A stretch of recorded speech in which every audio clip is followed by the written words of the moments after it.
Bien le bonjour à tous, merci d'avoir écouté l'épisode précédent. Je m'appelle Alison, mon co-animateur est Mathieu. Nous présentons aujourd'hui un épisode s'intitulant L'importance de l'inclusion en entreprise avec l'entreprise Nuance. Elles sont cofondatrices. Je vous présente Fran et Mélissa. Bonjour, allô.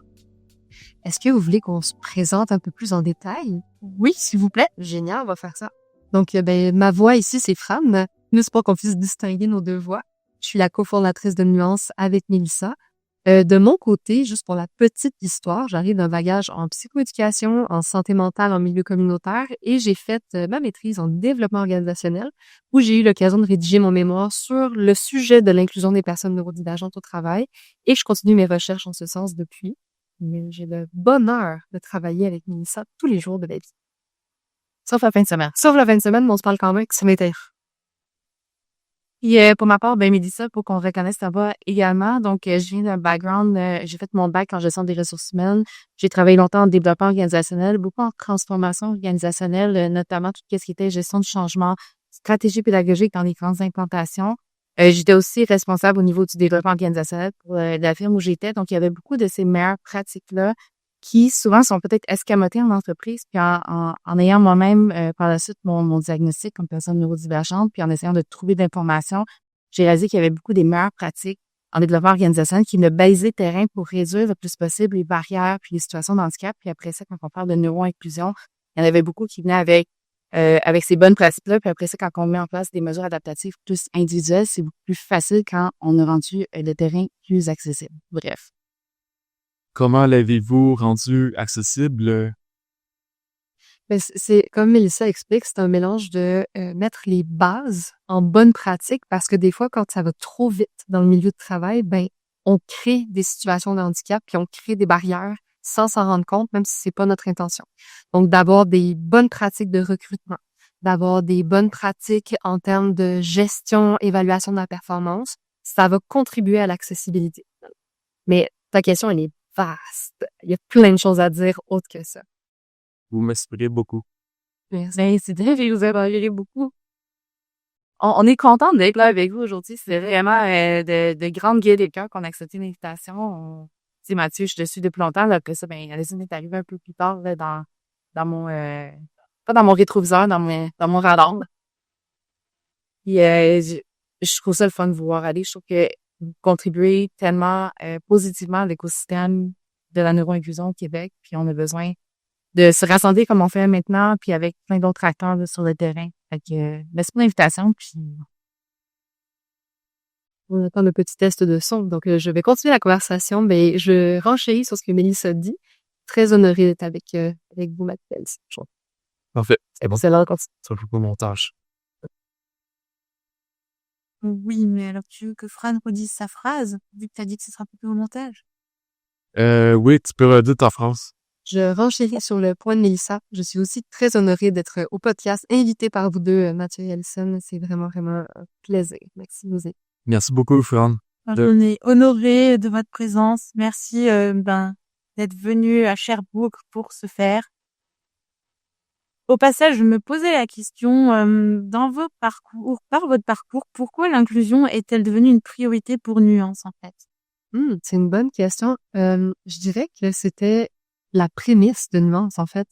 À la base, l'inclusion était un thème de passion pour Mélissa et moi, autant nos valeurs personnelles que nos valeurs professionnelles. Donc, c'est même pas Nuance qui a amené l'inclusion, c'est l'inclusion qui a amené Nuance. Et d'ailleurs, on s'appelle Nuance parce qu'on trouve que l'inclusion demande beaucoup de nuances pour parler de toute la complexité humaine et de l'unicité des humains, justement. Wow. C'est comment dirais-je, un bon nom par rapport à ce que vous représentez. Voilà, c'est stop. C'est vraiment un honneur de vous avoir aussi. Dans les samedités comme vous deux aussi. Oh non, on se voit comme des samedis encore. Alison, plus comme des early adopters au Québec, là, des adopteurs. Ouais, j'ai tardif, mais c'est le contraire. Le contraire. Mais, tu sais, on regarde quand même ce qui se passe ailleurs dans le monde. Il y en a quand même de l'inspiration, beaucoup de ce qui se passe en Angleterre, de ce qui se passe en Australie, notamment aux États-Unis aussi, dans le mouvement anglo-saxon de la neurodiversité. Puis c'est ce qui nous permet d'avancer parce que au Québec, on est encore dans les débuts. Ça, vous le savez aussi, hein. Mais quand on est capable de regarder ce qui se fait en Angleterre, aux États-Unis, puis qu'on est capable d'avoir le data, d'avoir les études, de voir les résultats, ça nous permet de justifier et de comprendre que ce qu'on fait, ça vaut la peine de voir les résultats que ça peut donner quand on le fait ici au Québec, parce qu'on est quand même encore beaucoup en sensibilisation. Oui, on fait des actions concrètes. Oui, on fait de l'intervention de terrain, mais encore pas assez. Ouais. Puis j'ai envie de dire, comme tu soulignes, Mélissa, il y a une grande histoire activiste, hein, neurodivergente, autiste avant nous. Donc nous, on a juste le privilège de pouvoir construire sur ce savoir-là qui a été amené auparavant et de l'amener en français parce qu'il est très disponible en anglais et encore trop peu en français. Comment vous êtes rencontrés, les deux? Et, on a été présenté par une personne en commun avec qui on a co-animé un podcast pendant 1 an, Mélissa et moi, et ça a été comme un coup de cœur amical qui est devenu un coup de foudre professionnel. Comment Alison? C'est ça. Donc, ça fait 3 ans qu'on se connaît. On a été 1 an à travailler ensemble avec le podcast de manière un peu non officielle. Et il y a bientôt 2 ans, on s'est vraiment officiellement mariés corporativement. Et on aime se dire ça, c'est très drôle, hein? Chacun ses responsabilités. Exactement. On a chacun nos fours. Et pas les, ça, s'incorporer, je pense que c'est plus de travail que de se marier. Pas cher. Fait que, Moi, on a une autre question pour vous autres. Allez-y, on vous suit. Ben, je sais qu'on a surfé sur la définition de l'inclusion par notre discussion, mais qu'est-ce qu'on entend par différence? C'est-à-dire, quand vous parlez de nuance, parce que c'est, je dirais un synonyme, voilà. Qu'est-ce qu'on entend, voilà? Quand on parle de différence, d'inclusion, je suis pas certaine de bien comprendre ta question. La diversité, en fait. Ouais. Voilà.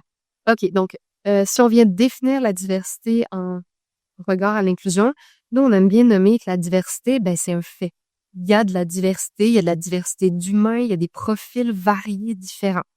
Avoir de la diversité, ça ne veut pas dire avoir de l'inclusion. L'inclusion, c'est ce qui permet à cette diversité de personnes de se sentir bien, de pouvoir s'épanouir, d'avoir accès à ses forces. Donc, la diversité, c'est le fait.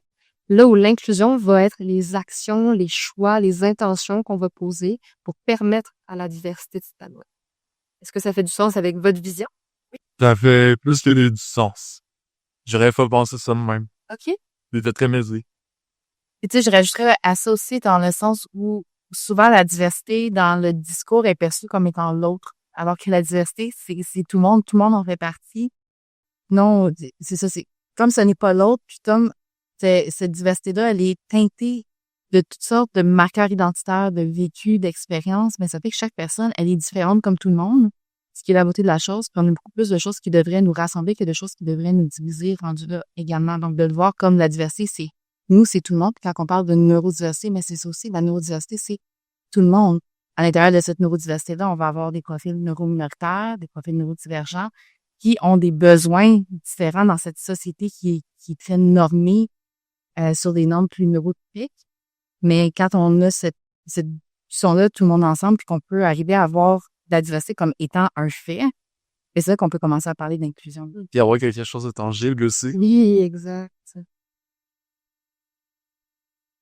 Et quels sont les grands défis que vous remarquez quand vous accompagnez des personnes, en fait?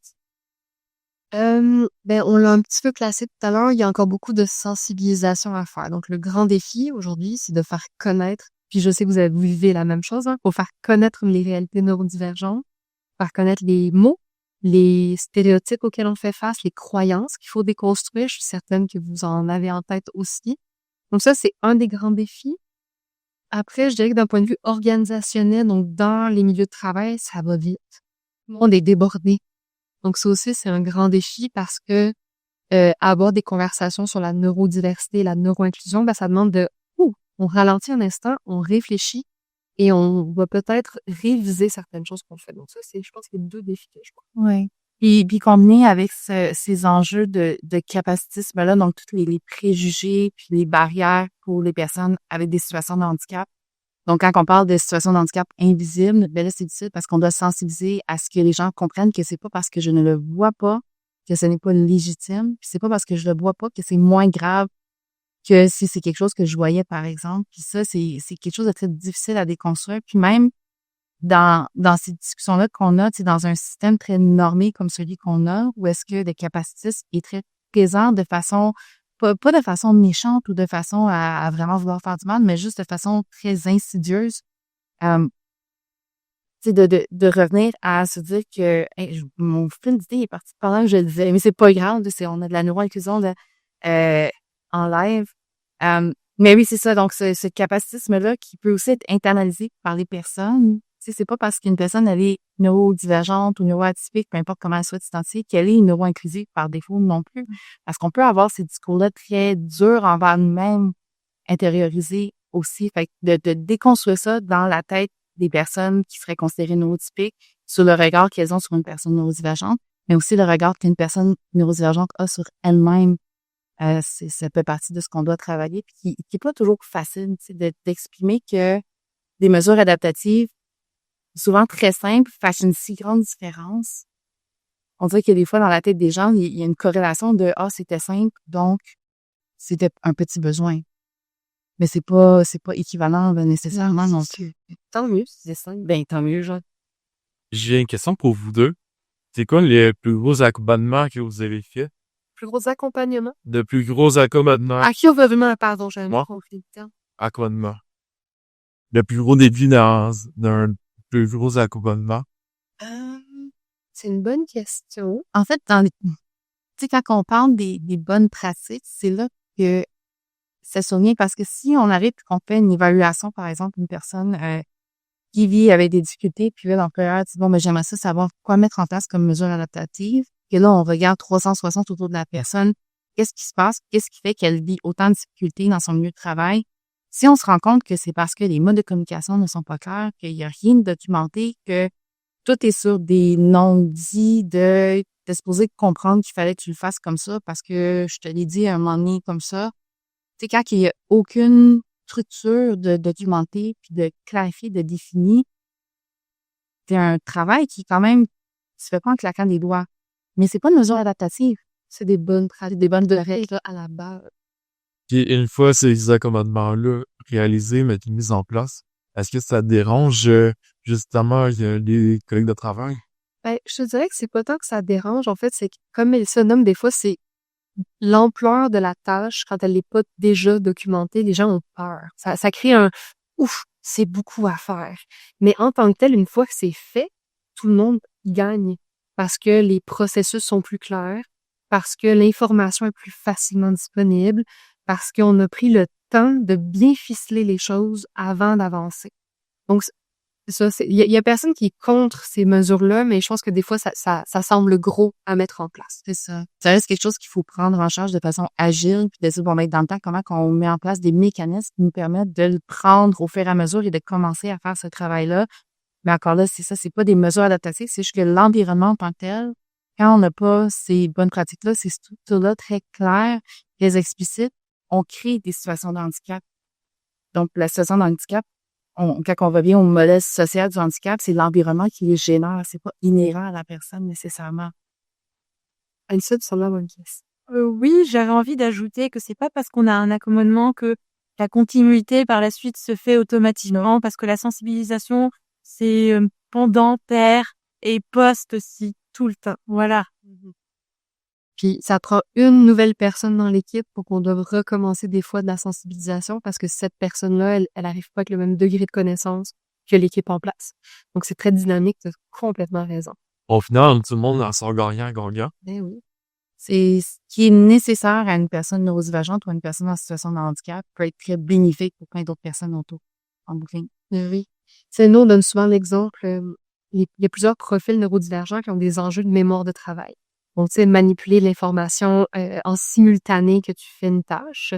Ben, ce défi-là, t'as mal dormi dans les derniers jours parce que tu fais de l'insomnie ou parce que tu as un nouveau bébé qui pleure toutes les nuits, ben, tu vas le rencontrer aussi. Donc, la bonne pratique qui est essentielle à la personne qui a un défi qui est plus permanent dans le temps avec les mesures avec la mémoire de travail, ben, il va aider ponctuellement la personne qui est bien fatiguée et qui a plus de mémoire cette journée-là. C'est ça qui est Oui, fun. mais faut-il encore conscientiser les gestionnaires? Ah, parce que, il y a du cheminement à faire, à savoir, même lui a un accommodement. Est-ce que ça peut s'appliquer à un autre comme neurotypique, Ouais. jeune parent, enfin voilà quoi. Mais t'as complètement raison. Puis nous, avec Nuance, c'est vraiment l'approche qu'on a. C'est au lieu qu'on attende de réagir à un besoin, pourquoi on fait pas juste le mettre disponible comme une boîte à outils d'emblée? C'est là. Quand t'en as besoin, tu le prends. T'en as pas besoin, ben, tu le prends pas. Mais ça fait qu'on est moins en train de réagir aux situations d'urgence. De, hey, je suis plus capable. C'est trop difficile. L'environnement est trop peu inclusif pour moi. Là, quand on est en sentiment de précarité, là, on demande de l'aide. On aimerait ça que l'aide, elle soit disponible avant, en fait. Oui, mais alors, quand on parle de notion entre égalité et équité, comment tu perçois cela? Parce que oui, t'appliques ton outil, Pierre, Jean-Jacques, moi, mais dans ce temps-là, on va dire que Pierre est neuroatypique et que Jacques est neurotypique, mais qu'il est jeune parent, mais qu'il a accumulé de l'insomnie à cause de son enfant, voilà, mais ça doit lui, les deux auraient droit auraient un besoin similaire, mais comment tu le fais valider auprès de l'employeur, en fait? Tellement une bonne question. Alison, c'est une vraie détective de l'inclusive. Mais c'est une excellente question. C'est pour ça que on aimerait ça que ce soit moins à valider en réaction à. Si c'est déjà prévu, par exemple, que tu peux avoir de la flexibilité horaire, puis que c'est possible avec le travail, parce que des fois, c'est pas possible, on le sait, là. Et quand c'est possible, ben, au lieu que j'ai à demander la permission pour avoir ma flexibilité horaire, ben, le jour où moi j'en ai besoin, ou si j'en ai besoin tous les jours parce que j'ai des réserves d'énergie moins grandes, par exemple, parce que j'ai un profil neurodivergent ou pour une autre raison, ben, je le prends sans avoir à le valider par l'employeur. Après, tu as tout à fait raison, des fois, il faut faire des choix. Et c'est là où l'équité et l'égalité, c'est pas la même chose. Et on veut s'assurer que les personnes qui en ont besoin vont avoir accès. Il y a d'autres personnes pour qui ce serait le fun, ce serait confortable, ce serait un ajout bénéfique. Mais là, il faut savoir faire le choix. OK, ben oui, mais cette personne-là, elle en a vraiment besoin. Quand cette personne-là, ce serait un bénéfice confortable. Donc, complètement d'accord avec toi là-dessus. Là, on a d'un côté, les bonnes pratiques, on a tout ce qui est les mesures d'accessibilité universelle qui ne s'appliquent pas juste à la construction du bâtiment, mais à comment est-ce qu'on travaille, comment est-ce que on élabore nos environnements de travail. Puis après ça, on a le budget. Puis si quelque chose peut être facilement démocratisé au sein de l'équipe, au sein de l'organisation, ben pourquoi pas le faire? Puis si on ne peut pas pour des raisons de budget, mais c'est là qu'on a cette discussion-là d'équité de c'est nécessaire pour une personne, mais si pour l'autre personne, ça n'est pas nécessaire, bon, ben, on va l'octroyer à la personne qui en a absolument besoin. Après ça, il y a toute la question de bon, mais si je l'octroie, comment est-ce que je le fais? Puis de ramener, nous, on aimerait ça que la conversation revienne aux besoins légitimes, pas nécessairement toujours au diagnostic, parce que le diagnostic, en tant que tel, reste un privilège à plusieurs égards aujourd'hui. Mais si on verrait l'exemple de démocratiser un outil, par exemple, d'avoir accès à un outil de correction du français, par exemple. Très important, potentiellement nécessaire pour une personne dyslexique. C'est utile et potentiellement nécessaire aussi pour une personne avec un TDAH. Franchement, utile pour quelqu'un qui va envoyer son courriel plus rapidement sans faire de faute. Est-ce qu'on peut le donner à tout le monde? Est-ce que j'ai besoin d'un diagnostic pour avoir accès à ce logiciel-là, par exemple? Ça serait une façon de le voir. Après ça, on peut regarder ça de façon plus créative. Si quelqu'un demande d'avoir un bureau fermé pour se concentrer, qu'on peut pas. Bon, est-ce que la personne, ça veut dire qu'on n'est pas capable de l'accommoder? C'est pas ça. C'est de dire comment est-ce qu'on peut trouver d'autres solutions. Peut-être que la personne, on peut la mettre, lui octroyer une place dans un endroit plus calme, dos à un mur, donc pas à côté des salles de bain, pas à côté de la cafétéria.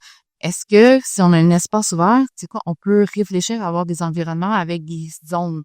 J'ai des zones de concentration, j'ai des zones de collaboration. Comme ça, j'ai pas des gens qui brainstorment à côté de moi quand j'essaie de me concentrer, mettons. Fait qu'il y a ça aussi qu'on peut commencer à co-créer puis regarder, bon, ben, c'est quoi les différents besoins, que ce soit une situation de handicap ou non, comment qu'on crée l'environnement qui est le plus propice à faire émerger tous ces talents-là. Et comment est-ce que tu fais pour une personne autiste comme moi, admettons, qui veut pas dire bonjour ou bonne journée au client? Comment est-ce que tu fais pour sensibiliser ça Admettons. Oui, mais t'as oublié de dire que c'est parce que t'es focus dans ta tâche aussi. Ouais, mais c'est ça, parce que je suis... Merci Alison. Mais oui, c'est parce que je suis focus dans ma tâche. Comment fais-tu pour sensibiliser ça? Je trouve qu'il vient de se passer quelque chose qui est un bel exemple, une conversation. Tu sais, de dire, OK, il se passe ça, j'observe ça, pourquoi? Puis là, tu me dis, mais c'est parce que je suis focus dans ma tâche. Déjà, je comprends mieux cette conversation-là que si c'était parce que j'ai pas envie de parler à personne ou c'est une autre conversation de juste parce que j'ai envie de te déranger, tu sais. D'aller comprendre le pourquoi. Donc, en ayant une conversation, ce serait une première étape. Et après, ça passe dans la sensibilisation. Moi aussi, quand je suis bien concentrée, je te confirme que je risque de pas devoir partir. Et donc, je crois que c'est là que ça commence, c'est la sensibilisation, des conversations, pas juger tout de suite de, ça veut pas dire que t'es pas poli, ça veut juste dire qu'on a besoin de se comprendre si on communique différemment. Ça veut pas dire que je vous aime pas la face. Ben non. Puis tu sais, entre les deux, quand on peut se le permettre, l'humour peut toujours être très intéressant, puis sans mettre personne sur le spotlight, de dire, ah, ben, ça se peut que Mathieu te dise pas bête parce qu'il est concentré, parce que Mathieu est autiste, mettons, on veut pas nécessairement dire ça à tout le monde, là. On peut dire, hey, chez nous, on aime tellement le café, là. Puis quand on est concentré, ça se peut qu'on oublie de dire bête, puis mettre une petite pancarte rigolote là-dessus. J'ai pas dévoilé personne. C'était sympathique. Problème réglé, tu sais. Fait que des fois, il y a des façons créatives comme ça de garder des informations confidentielles tout en sensibilisant. Et bref, en tout cas. Il y en a qui vont se reconnaître là-dedans. Est-ce qu'on répond bien à vos questions jusqu'à maintenant? Moi, j'ai envie de valider votre, Et oui. telle est ta action dans le social. Subtil et politiquement correct, donc Moi, c'est top. moi, j'adore. On pourrait passer à la prochaine discussion. Ben, on a déjà parlé de tout ça, il me semble. Ben, une étape à la fois. Quels sont l'ensemble des bénéfices, des bénéfices par rapport à l'inclusion, enfin, dans un emploi, voilà. Et une personne autiste. Alors, je veux juste bien reformuler la question. L'ensemble de des bénéfices de l'inclusion pour tout le monde et en particulier pour les personnes autistes? Oui. OK. Allez-y. Donc, ben, l'ensemble des bénéfices, c'est que l'inclusion, ça le dit, on se sent inclus. Se sentir inclus, ça veut dire se sentir en sécurité, se sentir qu'on a le droit d'être soi-même, se sentir qu'on a des opportunités de se développer. Donc ça, tant qu'à moi, ça devrait bénéficier à tout le monde. Mais dans le cas d'une personne autiste, qui a peut-être fait face à des situations de discrimination par le passé, à des stéréotypes, à des réactions hâtives, l'inclusion est d'autant plus cruciale parce que on a besoin de savoir qu'on est en sécurité dans un environnement de travail parce que c'était pas ce qu'on a vécu avant. Donc, il faut que ce soit clairement présent. Et au-delà de ça, on le sait, les données nous montrent que pour les personnes autistes, mais pour d'autres profils neurodivergents aussi, on a souvent des personnes qui sont en sous-emploi, donc qui ont des grandes compétences, qui n'ont pas accès à des emplois à la hauteur de leurs compétences à cause des jugements, à cause des croyances. Donc, l'inclusion va faire la différence à ce moment-là de dire que si je suis une personne autiste, je vais peut-être avoir accès à des opportunités réellement associées à mes compétences quand le milieu sera inclusif. Si le milieu est pas inclusif et croit que je suis moins capable que les autres, il va pas me laisser la place de m'épanouir. Et moi, ça, ce sera pas inclusif dans ma définition. Eh bien, j'ai travaillé dans un fast-food, effectivement. J'étais voué à faire du ménage. Et on m'avait dit que dans 6 mois, tu pourrais peut-être cueillir des hamburgers. Eh bien, 6 mois après, je faisais encore du ménage. Désolée que ça a été stagnant. C'est dommage parce que, je veux dire, t'es une personne brillante. Hmm. Je te suis, je regarde tout ce que tu fais. Puis au Québec et en fait, au Canada, 77% des personnes autistes sont en situation de non-emploi ou de sous-emploi. Puis ça, c'est un méchant gaspillage de talent, on va se le dire, là. C'est des talents qui sont gaspillés ou est-ce que les entreprises n'en bénéficient pas, mais les personnes non plus peuvent pas, elles, atteindre leur plein potentiel comme elles le souhaiteraient. Ça, c'est juste très triste et c'est dommage. Puis il y a beaucoup ces préjugés-là, ces stéréotypes-là qui sont tellement importants de déboulonner parce que c'est souvent ça qui arrive. C'est soit que les personnes vont avoir l'image automatique de La télé. ce que j'ai vu à la télévision, une personne autiste qui est un grand génie compris, un peu awkward socialement, ou une personne avec une déficience intellectuelle. Puis les deux existent sur le spectre, mais le spectre est tellement grand qu'il y a toutes sortes de variabilités. Puis pour côtoyer plein de personnes autistes, chaque personne autiste est complètement différente, tout comme deux personnes neurotypiques sont complètement différentes les unes des autres. Hein, on s'entend? C'est ce qui fait la beauté. Oui, absolument. C'est la richesse. La richesse que les humains. Vraiment. Avez-vous des questions à date? Ben, en fait, j'ai envie de vous entendre, vous, sur ce qu'on dit jusqu'à maintenant. Est-ce que ça vous évoque, là, t'as partagé une expérience, mais vous, comment vous voyez tous ces sujets-là, l'inclusion au travail? Est-ce que vous êtes d'accord avec ce qu'on n'a pas? Bien, justement, il y a entre ça, il y a mon employeur, tantôt appelez-vous. Oh, ça va être intéressant, ça, comme entrevue. J'ai envie de dire, toi, que si tu coupes montage, si jamais, mais est-ce qu'on peut dire que t'es infirmière? Oui, oui. Parce que on s'entend que moi, j'ai absolument pas ces compétences-là. Puis pour avoir travaillé avec les infirmières font un travail incroyable. Donc, je veux qu'on le souligne, là, ça démontre la richesse et comment c'est un maudit gaspillage de talent quand on n'est pas inclusif puis qu'on permet pas aux personnes de s'épanouir dans leurs compétences. Je pense pas débattre sur la sensibilité du réseau de la santé par rapport aux personnes neurodivergentes. Sans débat. Je n'ouvrirai pas cette porte qui pourrait être... On reste politique correct. Je reste avec toi. La seule qu'au bon montage. C'est correct, c'est ça, mais je veux quand même le souligner que Oui. c'est la Ben, tu peux leur commencer en disant que je souligne, Alison, Je peux faire ça. Attends, je suis lisée au début. Ah oui. Je veux juste souligner Alison comme infirmière. C'est l'exemple, justement, parmi tant d'autres exemples que la compétence, le talent est là. C'est un rôle qui est complexe, le rôle d'infirmière. Puis moi, j'ai toute mon admiration pour en travailler avec plusieurs infirmiers et infirmières. Waouh, merci beaucoup. Je ne pensais pas mettre de l'avant le profil atypique d'une infirmière, mais c'est sûr que je suis pour le fait de promouvoir ce côté-là. On peut être neurodivergente et infirmière. On a notre place à partir du moment qu'on a notre intérêt spécifique. On peut être performante dans un milieu de travail qui fait de son mieux pour avoir un environnement adaptatif. Voilà. Absolument. majeur et vacciné et autonome. C'est le beau résumé. Puis tu sais, ça revient souvent, cette conversation-là qu'on a dans les choses qu'on essaie justement de déconstruire, là, c'est cette notion-là de compétence. Là, tu sais, tu me parles, mettons, du fait qu'elle peut pas, c'est un intérêt spécifique, c'est pour ça que tu t'es développé dans ce domaine-là. La notion de compétence est tellement mal comprise. Puis après ça, quand on engage des gens dans des équipes, on regarde même pas la compétence. Le diplôme. On regarde le diplôme, on regarde comment la personne s'est démarquée en entrevue, puis ça, tu sais, ça peut être plus difficile pour une personne autiste, entre autres, mais l'entrevue est une étape de vente. Et tu demandais un gros accommodement tantôt, là. Ça, c'en est un. Nous, on essaie beaucoup de faire évoluer les entrevues dans le monde du travail parce que elles sont encore très, très construites sur justement de la vente, du social, des codes normatifs neurotypiques très inconscients. Ça, là, c'en est un gros morceau qui peut engendrer de la résistance dans les milieux de travail parce que on a toujours fait ça comme ça. Donc, c'est difficile de changer cette habitude. Je me souviens d'un moment où mon employeur m'avait demandé d'inventer des questions atypiques, justement pour un employé qui voulait engager.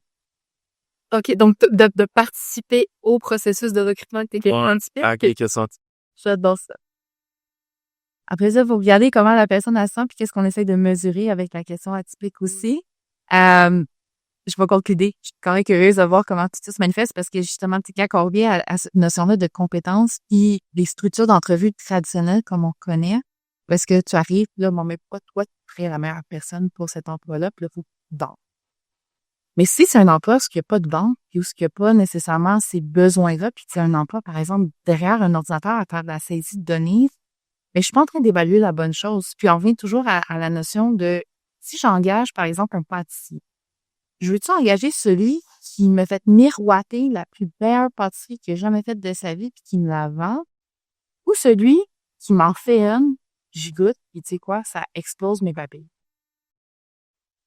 Lequel va être un plus grand gage de compétences et d'être capable de réaliser l'emploi, c'est celui qui me le fait. Fait que quand on parle d'inclusion de personnes neurodivergentes, entre autres pour les personnes autistes, le fait de ne plus se fier uniquement à des entrevues, mais avoir aussi des évaluations de la compétence dans des tâches qui se rapprochent de la réalité de l'emploi, c'est là qu'on commence à enlever des barrières puis de donner l'accès à des emplois à des personnes qui ont des compétences, mais qui n'ont pas nécessairement des compétences de vente. Puis tu sais quoi, c'est correct, c'est pas ça qui est requis dans l'emploi.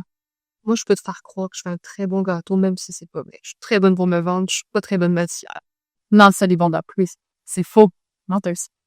J'ai pris le gâteau. As-tu déjà travaillé dans le domaine de la vente, par hasard? Plus jeune. Plus jeune? Ouais. Ah ouais? Plus jeune. Hein? Mais ça demandait beaucoup de social. Moi, j'ai pas de batterie sociale. Fait que bon. Je suis fatiguée très vite de discuter avec les gens. C'est parfait. Est-ce que vous aviez des questions pour qu'on témoigne un peu de ce qu'on connaît dans le milieu de travail? Enfin, Hmm. Est-ce qu'il y a une mesure adaptative en particulier qui, si vous êtes à l'aise, bien sûr, d'en parler, qui a changé les choses puis que les gens s'y attendaient pas? Je peux répondre en premier si tu veux. Eh bien, récemment, j'avais mon téléphone toujours sur moi et on a pris l'habitude de prendre une boîte que je dépose mon téléphone dans la boîte Ok. à téléphone, mais j'y allais toujours, Ok. encore. Là, après, on a pris une décision draconienne et la meilleure décision, ça a été que j'apporte plus mon téléphone au travail. C'est une décision que vous avez prise ensemble. Oui, ensemble. Un bel exemple de co-créer des solutions ensemble. C'est mon idée à moi quand j'ai commencé à plus apporter mon téléphone au travail. J'étais tanné, ça devait faire Fait que dans le fond, il y avait peut-être des difficultés au niveau de l'inhibition, tu sais, le fait de te retenir pour regarder ton téléphone, peut-être plus difficile à gérer. Et ce que j'aime dans ce que tu racontes, puis justement, tu sais, le reflet de la co-création, c'est qu'il y a pas quelqu'un qui est arrivé et t'a dit, là, t'es tout le temps sur ton téléphone, fait que je vais te l'enlever. Tu sais, il y a une mesure qui a été discutée qui était de le mettre dans une barre. Tu sais quoi? Ça n'a pas marché. Tu sais quoi? C'est bien correct. On en a trouvé une autre après, puis ça a été fait conjointement, puis souvent, c'est ça qui arrive quand on regarde des mesures adaptatives. Faut qu'on dise, ça se peut que ça marche pas du premier coup. C'est quoi? C'est pas grave. On peut construire là-dessus puis continuer. Mais merci pour cet exemple-là. Je trouve que ça reflète bien de la posture. Puis c'est un bel exemple de ça n'a pas été compliqué à faire, là, je veux dire. Comme ça coûte pas cher, tu sais, t'apprends pas de matériel à part une boîte pour essayer. C'est un bel exemple de ces petits en termes de moyens, mais c'est efficace. Puis au fur et à mesure, qu'est-ce que je veux dire par là, après je vais laisser la parole à Alison, eh bien, ils ont justement fait d'autres boîtes par la suite pour les autres employés. Oh! Mais Plus finalement, les bénéfices. il y a la boîte, elle est partie à la poubelle depuis un moment. Et toi, Alissa? moi, je dirais que mon milieu de travail, c'est les urgences de santé mentale, voilà. Et la spécificité de cette unité, c'est qu'on a une salle de pause, voilà, où on prend la clé quand elle est disponible, bien sûr, parce qu'on la partage pas à plusieurs. Elle est surnommée la Lazy Boy, voilà. Et oui, ça me permet de faire une pause sensorielle. Et puis, durant mon temps de pause, je trouve que c'est bénéfique parce que ça permet de me couper du social, vraiment. Enfin, donc oui, je comprends quand tu dis t'as une batterie sociale qui a une certaine durée, voilà. Moi, ma batterie sociale, je l'utilise pour mon métier, voilà. Et donc oui, ça me permet de revenir au travail avec un peu plus d'énergie, pas parce que oui, des fois on peut avoir de grosses soirées Ouais. et c'est prenant. Et à la fin de ma journée, je suis bien épuisée, voilà. Je compatis, puis je peux même partager ton exemple parce que dans le temps que je travaille en santé mentale aussi, ma pause souper, je disais toujours à mes collègues, eux, ils allaient manger ensemble, ils chasaient. Moi, j'étais comme, non, moi, je vais dans un bureau, je ferme la lumière, les personnes me parlent.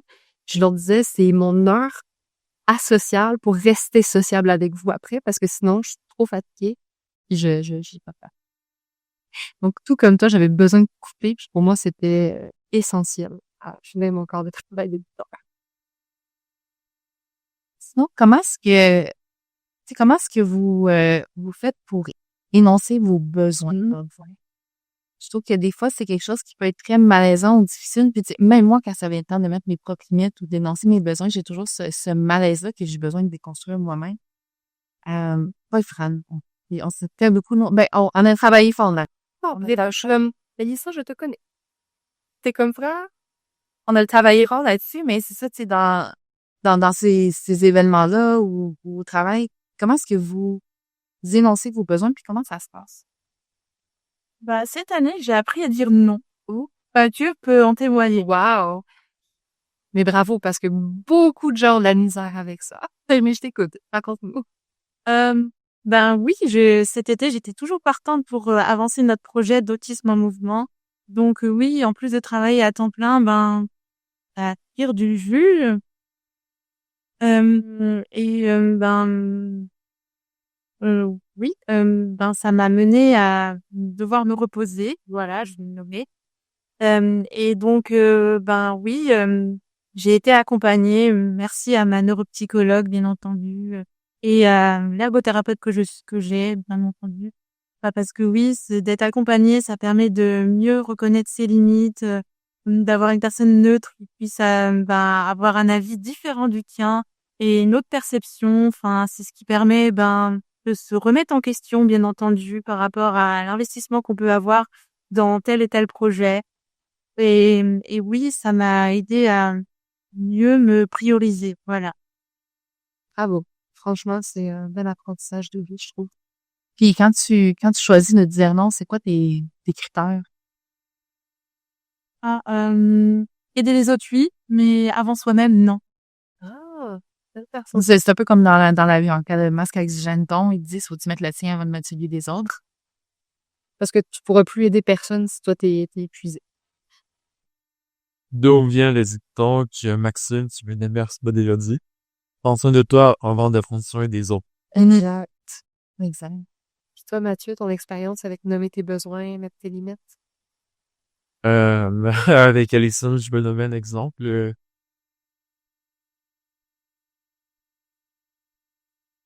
Il vient savoir m'auto-réguler, ne pas envoyer de messages texte, donc si c'est très important et urgent, OK. il y a bonne raison. On s'est développé des stratégies comme ouvrir un Google Doc et mettre mes idées sur place. Sinon, j'ai contacté dans 11 heures tout ça. Puis elle finissait son cours de travail à minuit.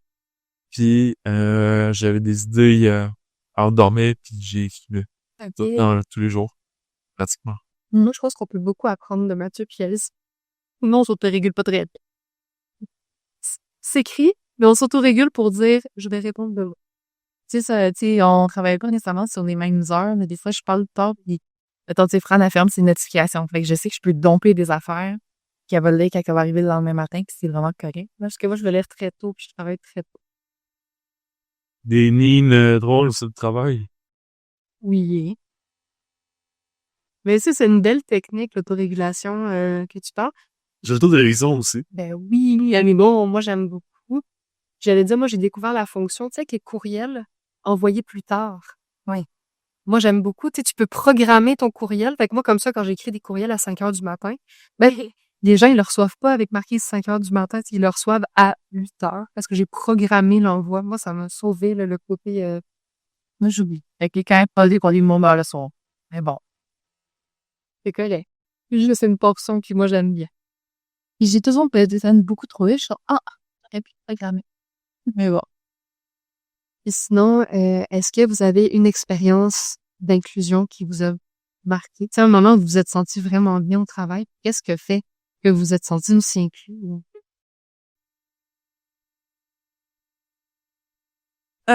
Moi, je sais que j'ai commencé ma carrière en pédopsychiatrie.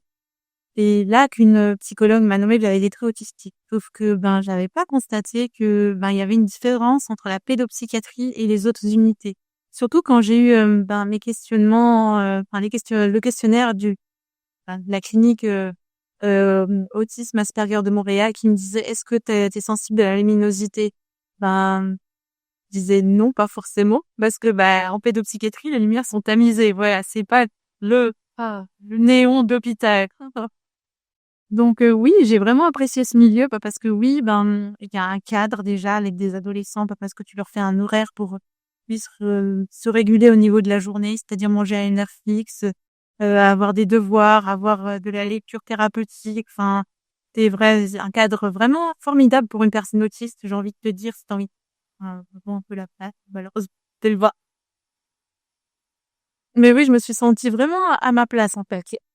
Et contrairement à d'autres unités de travail, voilà. Il y a un moment où est-ce qu'on avait fait un passage dans le journal et puis il y avait un collègue de travail qui avait ramené moi, le, Oui, le journal, dans mon milieu de travail, et l'avait accroché, oui. oh, oh, ça a marqué. Vraiment. qu'est-ce que ça te fait ressentir? ça va faire sentir que il y a des collègues de travail qui comprennent aussi sa réalité. Tu sais, comme tout dans la vie, je pense pas qu'on peut conscientiser tout le monde. Mais si on peut essayer d'avoir une petite ouverture d'esprit, pourquoi pas? Mhm. Oui. Il y avait ce sentiment-là d'être reconnu, d'être... Ben, c'est pas rien dans le journal, là. Non. Puis, tu sais, de savoir que tes collègues l'ont affiché puis qu'il y a une fierté associée, moi, je trouve ça beau, là. Puis t'as dit quelque chose que je trouve important, tu sais, on peut pas sensibiliser tout le monde. Moi, ça, c'est comme quelque chose que j'ai beaucoup appris on plante une graine, puis on sait pas si elle va fleurir ou pas.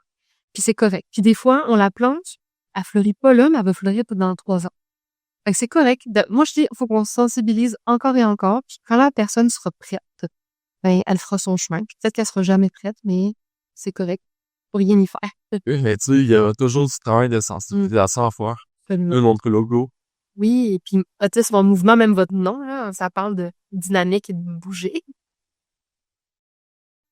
Puis, je pense qu'on a parlé est-ce qu'on peut rappeler aux auditeurs les conseils pratiques qu'on peut avoir au niveau de l'embauche? Vous avez pas mal fait du pouce là-dessus, mais est-ce qu'on peut parler de politique en équité, diversité, inclusion? Est-ce que cela aide davantage à promouvoir l'inclusion au sein de l'employabilité? Je suis comme, à quel point je suis franche de ma réponse?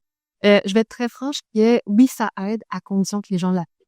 Parce que c'est bien d'avoir une politique, mais il faut qu'elle soit connue, il faut qu'elle soit mise à jour, il faut qu'elle soit réellement vécue dans l'organisation. Parce que c'est bien beau de l'avoir sur le site web, si personne la connaît et personne la fait, ça change pas grand-chose. Donc la politique est essentielle, surtout qu'elle va venir baliser, elle va venir dire voici nos objectifs, nos priorités, les moyens qu'on se donne pour le faire. Fait que la politique, elle est importante dans ce sens-là. Et de prendre le temps de réviser nos processus, on parle de l'embauche, ben c'est pas parce que ça fait 20 ans qu'on fait la même chose que ça veut dire que c'est la bonne chose à faire. Ça se peut qu'une petite mise à jour des pratiques soit essentielle. Donc ça serait le conseil pratique que je donnerais. Prenez le temps de regarder vos processus, puis de regarder est-ce que ça se peut qu'il y ait des obstacles, des barrières à l'emploi. Est-ce que quand je suis en entrevue, je m'attends que la personne se comporte d'une façon qui est normative? Donc, je me dis, il faut qu'elle soit super sociable, drôle, extravertie, alors que ça n'a aucun rapport avec la job. Parce que ça peut nous amener à faire comme, hey, attends, c'est quoi la compétence que j'ai besoin d'évaluer comme Mélissa disait? C'est mon premier morceau. C'est un peu comme les valeurs d'entreprise. Tu sais, si tes valeurs, c'est 4 mots affichés sur un mur sur ton site web, puis t'as aucun artefact qui démontre comment elles sont véhiculées dans l'entreprise, la politique, si c'est la même chose, ça marchera pas. Fait que la politique, quand on applique, qu'on se pose ces questions-là, justement, une position d'inclusion et de neuroinclusion d'un employeur, ça veut dire quoi par rapport à nos valeurs d'entreprise? Ça veut dire quoi par rapport à la façon dont on fait l'évaluation de la performance? Ça veut dire quoi dans la façon dont on fait l'évaluation de la performance de nos gestionnaires? Est-ce que nos gestionnaires ont le soutien nécessaire et les outils nécessaires pour avoir des approches plus neuro-inclusives? Est-ce qu'on l'évalue ça aussi? T'sais? Ou est-ce que c'est juste des beaux mots qui sont écrits? Ou est-ce qu'on vient jamais rien valider? Voir si on avance sous ce chemin-là. Un truc que les auditeurs et auditrices peuvent prendre, que moi, j'ai beaucoup appliqué en organisation, c'est, OK, vous me dites que vous, là, votre valeur, c'est la collaboration. Moi, là, si je rentre dans vos bureaux, comment je le vois, ça? Qu'est-ce qui me prouve? Qu'est-ce qui me montre de la collaboration? Si je peux pas répondre, là, c'est peut-être parce que la collaboration, elle est écrite sur le site web, mais elle n'est pas autant vécue que je pense. Donc ça, c'est un exemple d'artefact. Qu'est-ce qu'on voit qui montre la valeur ou la politique d'inclusion? Eh bien, c'est des bons conseils. Et on parle aussi de formation continue. Donc, est-ce que c'est primordial de parler de formation de neuro-inclusion au sein d'une entreprise pour sensibiliser davantage autant les employeurs que les employés pour qu'il y ait une bonne cohérence au sein de l'entreprise? Oui, mais oui. On sait pas ce qu'on sait pas. Fait que la formation est essentielle pour découvrir tout ce qu'on sait pas et apprendre tout ce qu'on sait pas. C'est sûr que nous, on est des professionnels de la formation. Donc, on croit beaucoup à la formation. Par contre, la formation, elle est essentielle, mais non suffisante. La formation, c'est un outil, c'est un morceau. Puis nous, la formation qu'on donne, elle est très professionnelle. Puis on a besoin de personnes comme vous pour venir amener de l'expérientiel. On peut pas faire le 360 de la sensibilisation. Ça, on va le faire en collaboration avec des professionnels comme vous deux. C'est ça. Puis je rajouterais, tu sais, la sensibilisation, on est au balbutiement au Québec en ce moment, tu sais, puis le réflexe, c'est toujours de former les gestionnaires. Puis c'est correct. Ça fait partie de l'équation dans tout ça, mais j'aimerais ça qu'on arrive à un point où est-ce qu'on dit, OK, les personnes qui ont besoin, est-ce que j'ai besoin que tous les gestionnaires soient connaissants et soient aptes à arriver puis à aider la personne puis à lui offrir des mesures adaptatives? Ou est-ce que je veux former les personnes qui en ont besoin à comprendre leurs besoins, les nommer et mettre en place leurs propres mesures adaptatives? Fait que quand on parle de démocratiser, par exemple, les mesures adaptatives, ça vient aussi avec démocratiser l'accès à la formation et à l'information sur ce sujet-là pour que les personnes gagnent en autonomie au lieu de dépendre de ce que le gestionnaire a appris, retenu et peut appliquer. Fait que moi, j'aimerais ça qu'on se rende là au Québec parce qu'on a plus accès à donner de l'information et de la formation aux personnes concernées. Et si on parle de l'ensemble des sociétés, quelles entreprises tu ciblerais pour commencer une comment dirais-je, un engendrement, c'est-à-dire semer une graine pour que ça se prolifère, j'ai envie de te dire. Qu'est-ce que tu ciblerais exactement comme entreprise pour que ça perdure, et que qu'il y ait une continuité? Une constante. On met toutes les entreprises. La neurodiversité, les profils des personnes neurodivergentes, on est partout. C'est juste que les gens, ils savent pas toujours. Des fois, ils disent, mais ça ne me concerne pas. Moi, on a personne comme ça chez nous. OK, si vous êtes deux, vous connaissez très bien, peut-être. Mais sinon, les chances que, plus qu'on a une grande équipe, les chances qu'on ait des personnes neurodivergentes, qu'elles le sachent ou qu'elles ne le sachent pas, la contestation devient pertinente. Après ça, ça prend quand même une posture où est-ce qu'on a la latitude de décider d'apprendre, de décider de mettre en place la sécurité psychologique dans un environnement qui est très toxique. Ça serait très difficile à mettre en place. Il y aurait bien des choses à déconstruire avant, tu sais, de débarquer dans des milieux qui soient toxiques ou des milieux très, très, très, sans qu'ils soient toxiques, mais très protocolaires. Des fois, c'est plus difficile aussi. Et puis, quel pays réussit le mieux en temps d'inclusion? Ça, je pense qu'on peut pas je sais pas. Tu sais, on a une conversation avec quelqu'un d'Angleterre dernièrement parce qu'on voit un peu comme le phare de ce qu'on voudrait atteindre.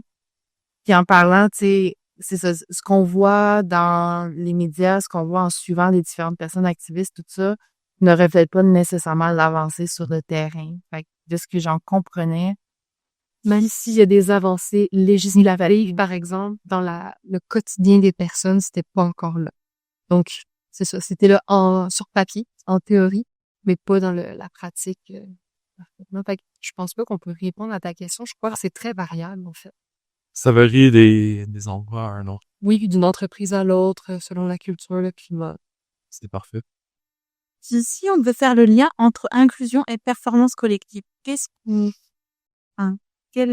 comment vous élaboriez cela? C'est tellement une belle question. La performance, là, elle est souvent vue comme faire toujours plus, mais nous, on pense que ce serait de faire mieux, puis la performance, ça peut prendre plein de formes. Est-ce que c'est d'innover? Est-ce que c'est d'être heureux au travail? Est-ce que c'est d'aller vite? Est-ce que c'est de jamais faire d'erreur? Fait que déjà, il faut se questionner sur la performance, ça veut dire quoi? Mais par rapport à l'inclusion, là, moi, là, si tu mets 10 fois moi autour d'un problème de mathématiques, là, personne ne performe. Okay? Ça me prend des personnes avec un cerveau différent du mien. Par contre, quand vient le temps d'avoir des idées pour écrire un article, là, moi, ça, c'est ma force. La personne qui est bonne dans les mathématiques, elle aura peut-être pas cette force. Donc, la diversité, elle est nécessaire pour une diversité de problèmes. On a une diversité de personnes qui amènent une diversité de solutions à une diversité de problèmes. La performance, c'est ça. Faut avoir de l'intelligence collective parce qu'on a pas tout le temps le même problème chaque jour. Ben, le brainstorming, il est important. Entre plus qu'on est du cerveau, mieux c'est. Ben, c'est ça. Ben, mieux c'est ChatGPT aussi. Mais bon, c'est un autre sujet. Oui.